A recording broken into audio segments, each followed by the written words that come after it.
Kamusta mga tropa? Tara, sama-sama tayong maglakbay sa isang lugar na tinalawag na Infinity Resort and Spa. Handa ka na ba? Tara, maglakbay na tayo.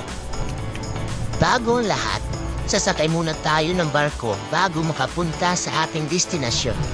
Kasama ko dito ang aking mga katrabaho at masaya nagkwikwentuhan habang dinaramdam ang hangin at alon sa dagat. Pagkatapos ng masayang biyahe, masaya kami nakarating sa lugar ng Puerto Galera. Ang destinasyon ay matatagpuan sa timog ng isla ng Mindoro. Sumakay naman kami ng kotse patungo sa Infinity Resort and Spa.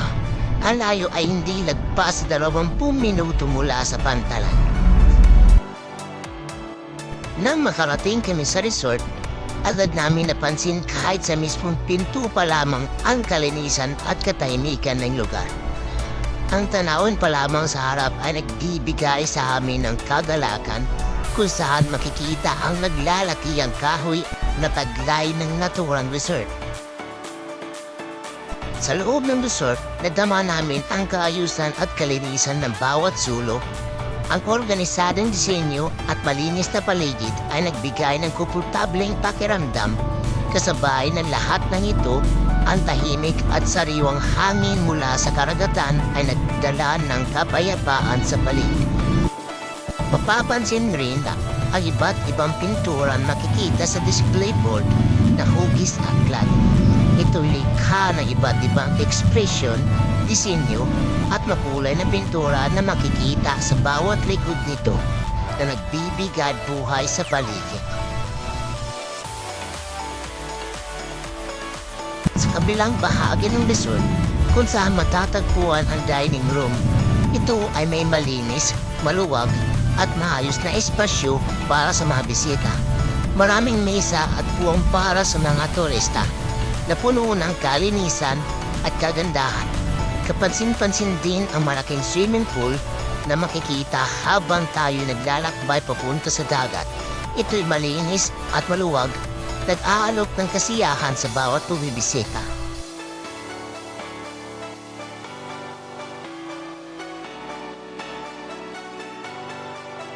Sa paligid ng resort, makikita natin ang iba't ibang disenyo ng mga bahay o vela na may dalawang palapag. Maraming magagandang halaman ang nagbibigay kulay at kagandahan sa kapaligiran. Ang bawat vela ay may sariling air condition na kwarto, banyo at iba pa ang mga pasilidad na nag-aalok sa bawat bisita. Itong mga espasyong ito ay nagbibigay ng personal na espasyo para sa mga nagtatampo na turista sa kanilang panatili sa resort.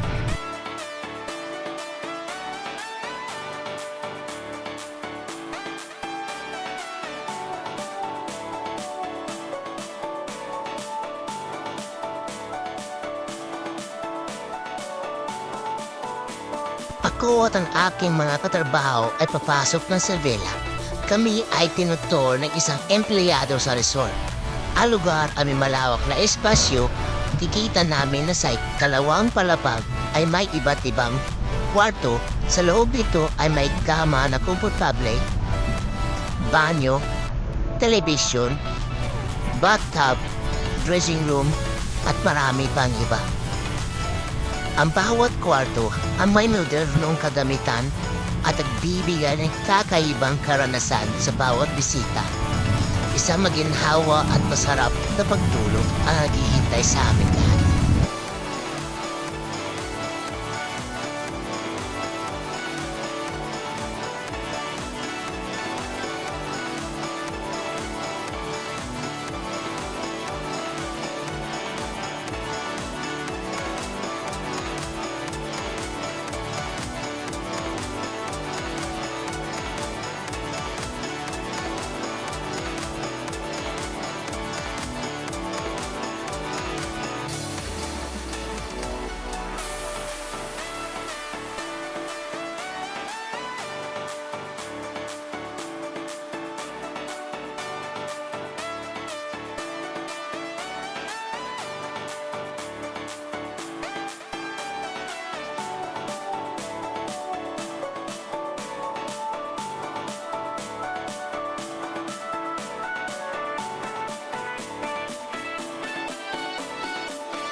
Mayroon ding conference room.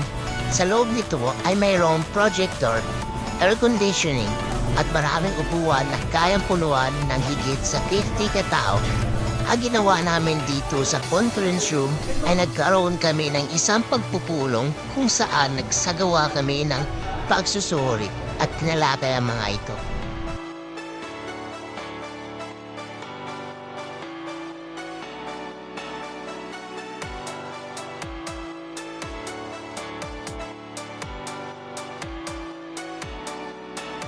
Ang video na ito ay nagpapakita din kung paano kami naglakbay at pumunta sa Area Mangyan sa Mindoro upang makita ang iba't ibang souvenir.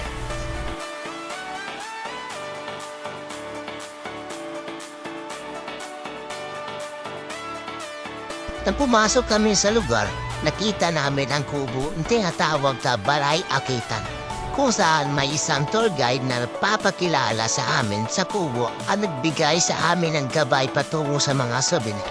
Matapos namin masilayan ang kubo, nagpatuloy kami sa pag-explore ng lugar upang mas makilala pa ang mga natatanging likhang sining ng Mangyan. Habang nagsiikot kami, nakita namin ang mga likhang sining ng Mangyan. Mayroon silang masiglang gawain sa paghabi ng mga kagamitan at maaari kang bumili ng magagandang produkto na gawa sa mga baging o katutubong halaman. Pwede rin magpagawa ng pasadya ayon sa iyong mga espesipikasyon. Isa sa kanilang mga likhang sining ay ang paghabi ng mga basket, kwintas, pulseras, bag at marami pang iba.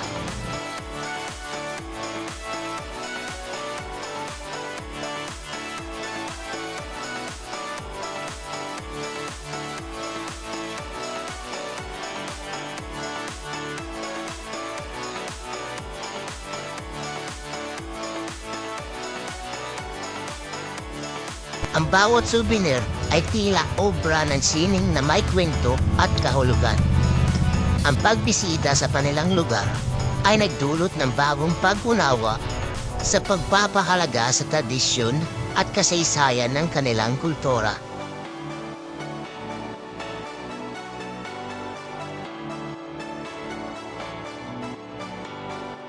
Dito, makikita natin ang mga kababaihan na personal na gumawa at nagtahi ng iba't ibang palamuti.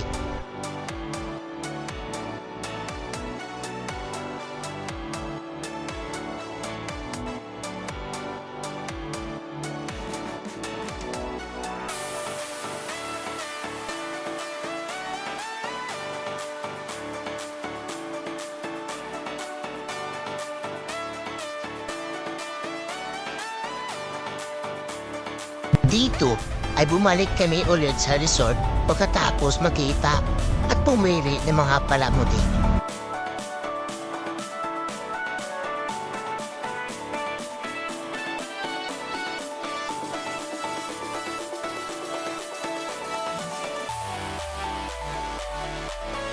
Sa ibang bahagi ng resort, makikita rin natin ang game room kung saan maraming iba't ibang pwedeng gawin at mapaglimangan kasama ang mga tao sa paligid natin. Kasama sa mga laro na ito, ang console games, billiards, dart, table tennis, at iba pa.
Ito ang oras na pauwi na at kakain na lang ng tanghalian sa Puerto Galera Beach, kung saan maraming iba't ibang tindahan tulad ng mga damit, pagkain, palamuti, at meron din kainan sa paligid na puno ng mga mesa at upuan kung saan kumakain at nag-uusap ang mga turista, kasama kasariwang hangin at magandang talawid.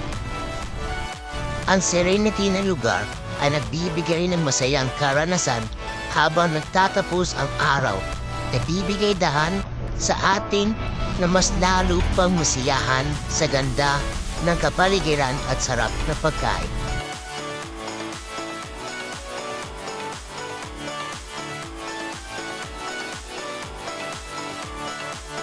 Sa baybayin, mapapansin natin ang Sand Castle na may nakasulat na Puerto Galera na nagbibigay karangalan sa pangalan ng lugar.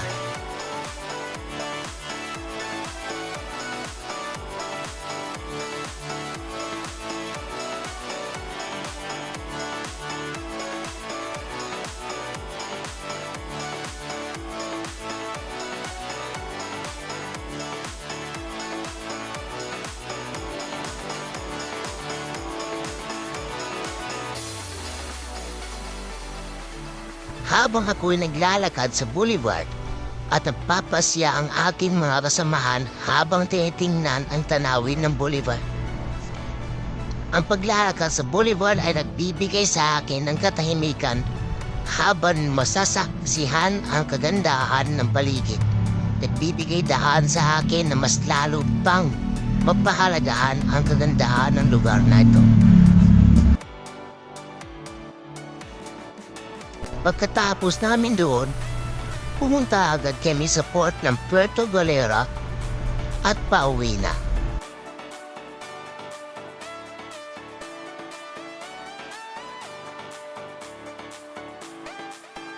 Sa pagtatapos ng ating araw, nararasan natin ang yaman ng kultura at kagandahan ng Puerto Galera. Ang bawat tanawin, tunog at klasa ay naglalaman ng mga alaala na magiging masigla at nagbibigay saysay sa ating paglalakbay.